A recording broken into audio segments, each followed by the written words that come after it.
Pa kufi në Albania FM.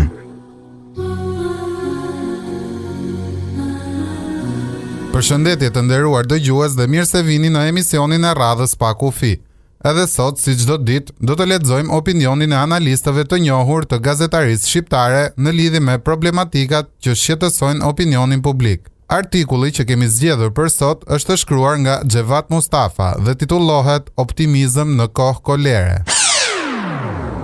Titulli i këtij shkrimi është huazuar nga shkrimtari i madh Gabriel Garcia Marquez, duke ndryshuar vetëm fjalën e parë në titullin e romanit të tij, Dashuri në kohë kolere. Natyrisht nuk e kam fjalën për mikrobin dhe epideminë e kolerës, por për epideminë e pesimizmit masiv. Ajo ka prekur e po prek shumë qytetar, sidomos ushtrinë e të papunëve e të varfërve, me paga dhe pensione minimale dhe me mbështetje sociale formale, tallëse dhe antinjerëzore, të cilët i presin ditë edhe më të vështira me forcimin, zgjerimin dhe thellimin e krizës ekonomike financiare. Duke u thelluar në analizën për arsyet dhe shkaqet e kësaj dukurie, kuptohet lehtësisht se epidemia e mosbesimit, pesimizmit dhe skepticizmit nxitet dhe shtohet edhe nga fakti se duke qenë një vend me pasuri të mëdha nën dhe mbi toksore, me rezerva të mëdha nafte dhe gazi, edhe pas 23 vjetëve tranzicion, kemi arritur apo kemi mbetur në të njëjtin realitet të trisht, të frikshëm e të pasigurt.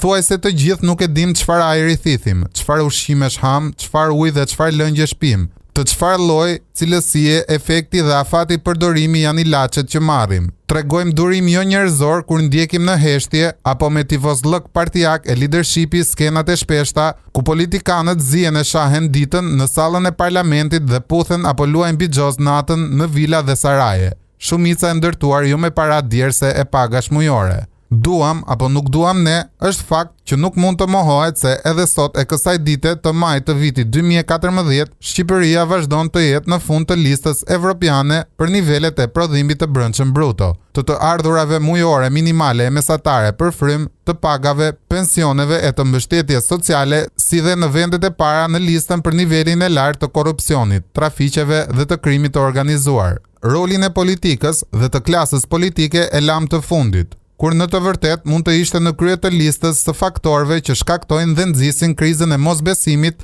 dhe epideminë e pesimizmit. Me amatorizmin dhe papërgjeshmërinë, me ambicjet e tyre të pafre për karrierë sa më të zgjatur dhe pasuri me çdo mënyrë e çmim, me konfliktualitet estradesk dhe me opozicion destruktiv ndaj njëri tjetrit, politikanët tanë e kanë dëshkuar rënd shoqërinë shqiptare. Tranzicioni i të zgjatur, torturues dhe stresues, eksperimentet, modelet dhe praktikat pa perspektiv minimale suksesi e me rrjedhoja negative afatgjata në nivelin e ullët të mirëqenjes dhe koston e lartë të jetesës, vonimi i procesit të integrimit të vendit në BE, nivelet e frikshme të korrupsionit, të kriminalitetit, të varfërisë e të bipolarizimit të shoqërisë, të shndërrimit si çdo mall tjetër tregu të notave, diplomave, votave, mandateve, partive, janë disa nga kryeveprat e tyre. Konfliktualiteti i tyre politik jo rrallëherë ka shprehur e treguar se nuk njeh limite, moral, edukat, ideal dhe humanizëm. Shkon deri aty sa nuk nguron të cënoj edhe interesat kombëtare, me bllokimin disa vite radhasi të marrjes nga Shqipëria të statusit të vendit kandidat në BE. Peng i këtij konfliktualiteti destruktiv dhe antidemokratik apo konkurrencë të pandershme i llogarive të liga e të pista paraelektorale janë edhe bllokimi i projekteve për ndërtimin e bulevardit të ri dhe të linjës së tramvajt në Tiranë, apo lënia me ditë të tëra pa një varr e të vdekurve, siç ka ndodhur disa herë po në kryeqytet. Shqipëria reale, edhe pse i është larguar ndjeshëm dhe dukshëm asaj diktatoriale, është shumë larg asaj ideale,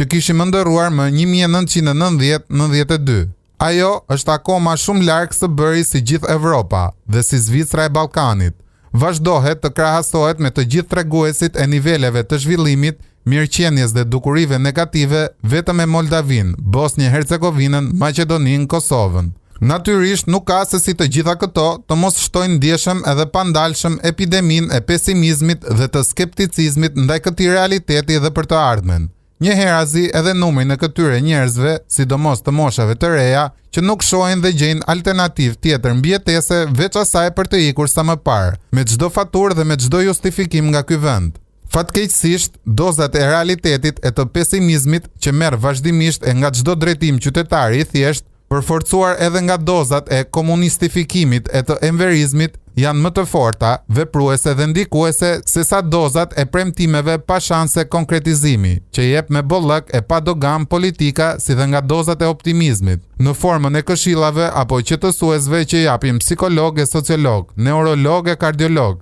Megjithatë, edhe në këtë kohë, kur mbizotërojnë e keqa, e zeza, e zymta, e pista, e qelpta, e frikshmja, nuk janë të pakt ata intelektual, idealist dhe shqiptar të vërtet që këshillojnë që Adheu ynë është më i bukuri në botë dhe duhet dashur edhe kështu siç e kanë katandisur politika, që ardhmja duhet parë me shpresë e besim, sepse do të jetë shumë më ndryshe e shumë më e mirë. Dikush me të drejtë këshillon se e keqa shmanget duke harruar, pra me shpresë, besim, optimizëm. Por, a mund të harrohet e keqa kur ajo është me ty çdo sekond të 24 orëve të ditës, kur ajo të shfaqet në të gjitha fytyrat dhe cepat e shtëpisë, në tavolinën e bukës e në xhepa, në faqet e gazetave dhe ekranet e televizorëve, në shkolla, spitale e farmaci, në zyrat e administratës dhe në sallat e gjykatave të shtetit, në orët e shumta të pagjumaj në çastet e ëndrave të frikshme, kur ajo sillet e flet njësoj si në Tiranë, ashtu edhe në Bruksel. E përsëri, është mirë edhe koha që të mendojmë e përpiqemi se si të shpëtojmë nga të këqijat, që na torturojnë në trup e shpirt, në sy e vesh, kudo e paprerë.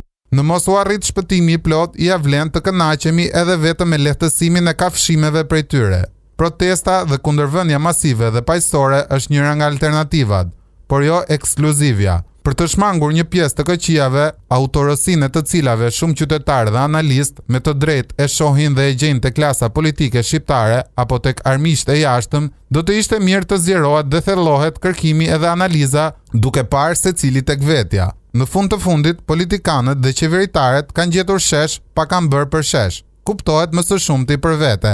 Kur u mbushim sheshet në mitingje elektorale, kur na ngjiren zërat dhe skuqen duart duke i brohoritur dhe duart trokitur, kur u japin votat, mandatet dhe postet, do të ishte në të mirën e të gjithë shoqërisë dhe vendit nëse do të kujtoheshim të analizonim dhe verifikonim se sa i kanë mbajtur premtimet gjatë mandateve të mëparshëm, se çfarë punësh të mira e të dobishme kanë bërë për lagjen, fshatin, qytetin dhe mbar vendit. Se sa serios, konstruktiv dhe europiano perëndimor kanë qenë në sallën e parlamentit e në zyra, se sa dhe si kanë respektuar e zbatuar ligjet e shtetit.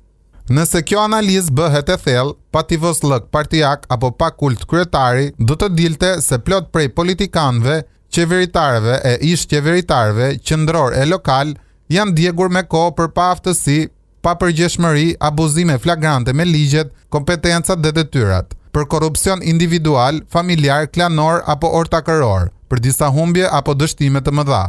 Pas kësaj nuk ka pse individ nga ky kontingjent të mbeten të paprekur e po në maj të piramidës, të futen dhe mbeten në listat e reja e të votohen dhe zgjidhen për mandate të reja. Paradoksalisht, disa që kanë qenë mbi kuaj pushteti pa ndërprerje, qysh nga 31 marsi 1991, duke e ditur dhe llogaritur mirë se sa lehtë i arrëmbejnë dhe sa lirë i blen votën zgjedhësve, kanë ambicien për të qenë fitues dhe në listat elektorale më 2015, 2017, pse jo dhe përjetësisht, derisa t'u doj qefi e t'u rra zemra. Kështu ata arrin edhe një qëllim dhe fitore tjetër personale, ortakërore apo klanore, u ambyllin rrugët dhe hapësirat figurave të reja, sidomos atyre që nuk vijnë nga listat e vjetra të vazhdimësisë e trashëgimisë, nga familjet e mëdha të pashallarëve, baronëve apo padronëve të politikës dhe të qeverisjes. Nëse i arrim këtij qëllimi, atëherë përgjegjësia dhe faji nuk është i këtyre politikanëve me thas plot gabime e faje, të kaluara vetëm me një kërkim faljeje publike, por i ushtrive 1 milionçe apo disa qindra mijësh që i votojnë dhe kur e kanë provuar gjatë dhe e dinë mirë se do të vazhdojnë t'i keqpërdorin dhe mashtrojnë. Nga gjithçka ka ndodhur tek ne këta 23 vjet, mund të gjenden arsye të bollshme për të menduar se politikanët tanë janë të interesuar të nxisin e financojnë për të ruajtur dhe forcuar mentalitetin dhe traditën se detyra e popullit është të votojë dhe duart trokas dhe jo të kërkojë llogari, përgjegjësi, bashkëqeverisje e bashkëpronësi. Po kështu, klasa politike ka vetëm përfitime shumë planëshe dhe afatgjata, nëse vazhdohet të shihen, trajtohen dhe persekutohen si armiq të partisë të popullit. Si jo më larg se 25 vjet më parë, ata që guxojnë të bëhen kritika dhe vërejtje ndaj politikës dhe keqeverisjes së kryetar-kryeministrave dhe realitetit pesimizëm bartës dhe optimizëm vrasës që ata kanë krijuar në këtë vend. Nëse vazhdojmë t'i arrijmë këtë qëllimi, atëherë nuk na mbetet tjetër veç se të therrasim deri në kupë të qiellit, ashtu si Konica i Madh rreth 100 vjet më parë. E ruajt Zoti Shqipërinë nga vetë shqiptarët.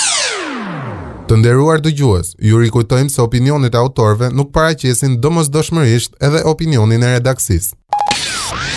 Akufini.